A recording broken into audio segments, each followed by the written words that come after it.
Hai, good morning leaders. Hari ini kita akan bicarakan tentang sales, tepatnya yaitu tentang sales gimana cara menjual kepada konsumen yang marah.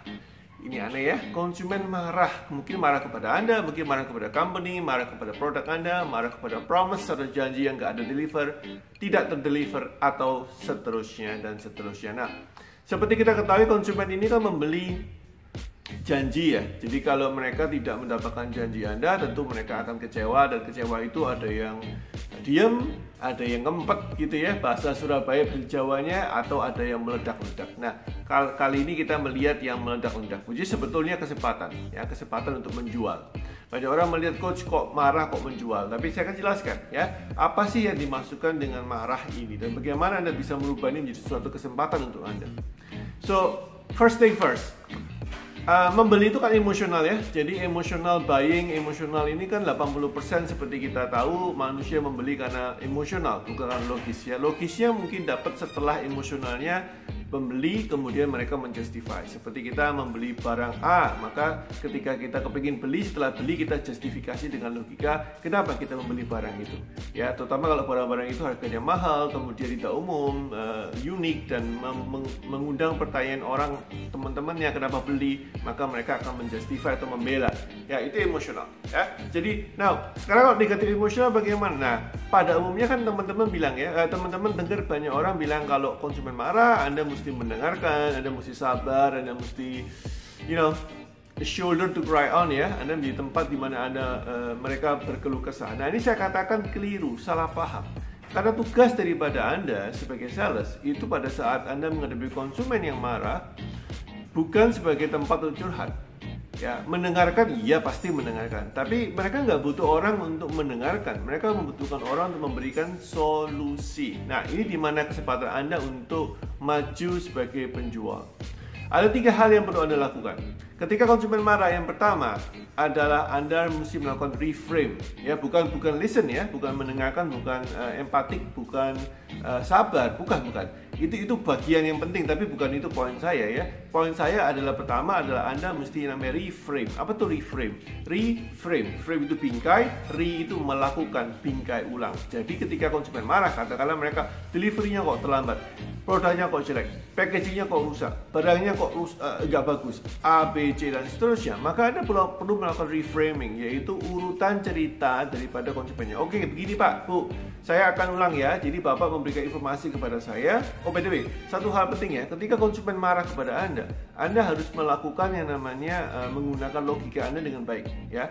Jadi kalimat-kalimat, kata-kata yang mengandung logika itu seperti informasi, saya rangkai ulang, saya urutkan ulang, ceritanya seperti ini, kronologinya seperti ini. Ini kata-kata logis ya, kata-kata otak kiri. Ya, saya ulangi lagi ya, kata-kata otak kiri yang mesti Anda pakai, seperti urutan, saya kronologiskan, begini urutan waktunya. Ini coba saya atur, saya reframing, itu juga bagian dari logika. Ya, jadi Anda membuat sebuah step by step. Informasinya yang saya dapat seperti ini, itu logika semua. Ya, informasi itu kan netral ya, nggak mengandung unsur bagus maupun jelek. Oke, Anda katakan, oke Pak, Bu, jadi informasi yang saya terima adalah barang udah sampai ke Bapak tapi terlambat. Betul Pak, Bu? Oke, harapan Bapak waktu itu barangnya sampai kapan? Oh ya udah minggu lalu, sekarang tanggal berapa Pak? Oke, harapan minggu lalu, Bapak belinya kapan? Oke, siap, coba saya teliti dan saya telisik, saya akan memberikan jawaban. Nah, kemudian tanyakan, apa yang Bapak harapkan dari laporan ini kepada saya? Apakah cuma sekedar informasi, ataukah Bapak ingin mendapatkan tanggapan, ataukah Bapak ingin mendapatkan solusi, ataukah Bapak ingin mendapatkan kompensasi, atau dan seterusnya. Ini juga bagian dari reframing, bagian dari melakukan bingkai ulang. Nah, pada saat ini Anda memiliki kesempatan bagus sekali untuk mengetahui sebetulnya motif di balik marah. Motif di balik marah konsumen.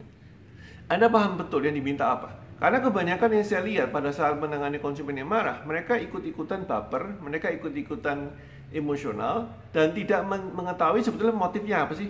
Alah, cuma memberikan informasi, tidak butuh kompensasi, tidak butuh apa-apa, hanya ya sudah ya. Nah, oke, coach, ternyata tidak cuma informasi, dia membutuhkan kompensasi, dia membutuhkan solusi. Fine, kita masuk yang kedua. Yang kita bilang namanya setelah reframe, Anda melakukan namanya reassurance atau memastikan. See, here's the challenge ya, kepada konsumen-konsumen yang marah-marah ya, kepada teman-teman yang pernah marah kepada perusahaan.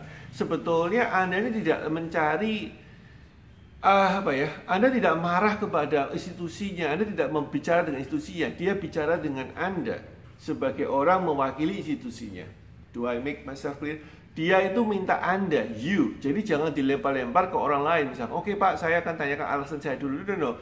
Itu urusan internal Anda. Ya, jadi yang dia minta adalah Pak, Mas, Bu, Mbak, Kak, Ci. Saya ini bicara dengan Anda. Tolong Anda yang menjawab saya sebagai pribadi, bukan atas nama saya cari informasi lebih lanjut, saya akan tanyakan kepada orang lain. Itu internal Anda. Oke, so reassurance atau memastikan ini ada hubungannya dengan Anda pribadi, itu memastikan saya yang ambil tanggung jawab.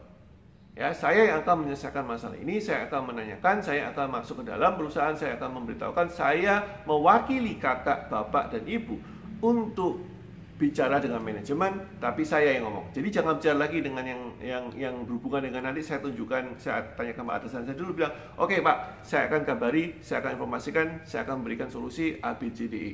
Ya, atau minimal kalau Anda bisa memberikan solusi langsung, Anda katakan saya akan call, saya akan telepon Bapak, saya akan telepon Ibu, saya akan telepon Kakak jam sekian hari ini, atau 3 hari lagi, atau 2 hari lagi, tanggal sekian. And then masuk ke tahap ketiga, yaitu responsibility. Anda do that, apa yang Anda promise-kan. Oke, so di tahap ketiga ini waktunya Anda untuk show off, benar-benar shine, ya, bersinar. Kenapa? Waktunya Anda untuk tunjukkan, no, kan saya janji apa yang saya tepatin apa yang saya janjikan. Ya, saya katakan apa yang saya mau katakan, saya beritahu solusi apa yang saya sudah janjikan solusinya, dan seterusnya. Ya. Bahkan kalau itu sesuatu yang tidak ada solusinya, Anda mesti telepon sesuai dengan, atau email atau WA sesuai dengan apa yang dijanjikan. Maaf Kak, ternyata tidak ada solusi di tempat kita. Apa yang Bapak ingin kami lakukan jika tidak ada solusi seperti ini? Apakah Bapak ingin mendapatkan kompensasi? Apakah, dan seterusnya. Kalau dia minta uang saya kembali dan Anda tidak punya polisi itu, maka Anda katakan tidak ada polisi seperti ini. Yang kita bisa lakukan adalah alternatif ABC. Oh iya, tips dari saya adalah selalu memberikan alternatif jika tidak ada solusi. Tidak ada solusi yang dia mintanya jeruk, saya punyanya apel. Ya, jadi Anda berikan alternatif solusi. Jangan tidak ada jeruk, ya sudah, saya nggak ada jeruk. Lah, alternatifnya apa? Kan nggak memungkinkan, ya. Nah, saya tidak bilang bahwa Anda memuaskan semua orang, ya. Ada beberapa masalah tidak memungkinkan untuk dipecahkan dan tidak memungkinkan untuk Anda menyelesaikan, bahkan company-nya tidak mungkin melakukan karena polisinya tidak mungkin, dan seterusnya. Nah, oke, pertanyaannya, Coach, kapan jualannya? Tadi kan bicara tentang masalah menjual ketika orang lagi marah, konsumen marah. Perhatikan, menjualnya apa? Yang Anda lakukan sudah menjual. Lo menjual apa? Menjual diri Anda sendiri. The problem dengan para pembeli itu bukan problem, ya. Tantangan terbesar daripada konsumen adalah mereka itu membeli, kadang-kadang mereka itu khawatir orang yang menjual kepada dia itu tidak bertanggung jawab. Nah, dengan Anda menunjukkan serangkaian series bahwa Anda ketika mereka marah pun Anda dengan sigap melakukan reframing, ada assurance dan ada responsibility, maka sebetulnya Anda sudah menjual produk yang paling mahal di jagat raya ini, yaitu namanya trust. Anda sedang menjual trust dan mereka membeli trust. So, bagaimana Coach berikutnya? Kan nggak dapat uang kita kalau jual trust. No, Anda nggak dapat uang langsung, tapi Anda mendapatkan relasi atau bahkan fans. Jadi lebih penting daripada uang adalah relasi dan fans, ya. Kalau fans mungkin beberapa waktu nggak mungkin, butuh waktu lama, maksudnya nggak mungkin langsung. Tapi kalau relasi langsung, you get relationship, dan dari sana akan Anda bisa Anda minta kesempatan untuk bicara lagi produk yang lain. Anda bisa, Kak, kemarin Bapak kecewa dengan ini, saya ada alternatif seperti ini, solusinya ini, ada produk lain, Bapak mau coba Anda. Kali ini, kemarin kan yang saya bantu itu masalah ABC itu bukan sesuatu yang bisa kita pecahkan, tapi kali ini 100% saya bisa jamin ini akan saya lakukan A, B, C, D, E, F, G. Jauh lebih mudah untuk menjual kepada prospek yang sudah trust kepada Anda. Jadi sekali lagi saya katakan, sejak awal di vlog saya katakan, pada saat konsumen marah, itu kesempatan Anda untuk show off, kesempatan Anda untuk menjadi seorang sales yang jempolan dan dipercaya oleh konsumen atau prospek Anda.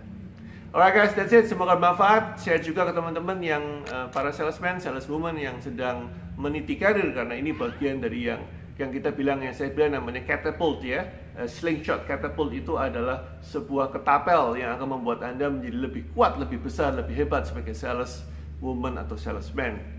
I see you tomorrow, my friend. Bye-bye.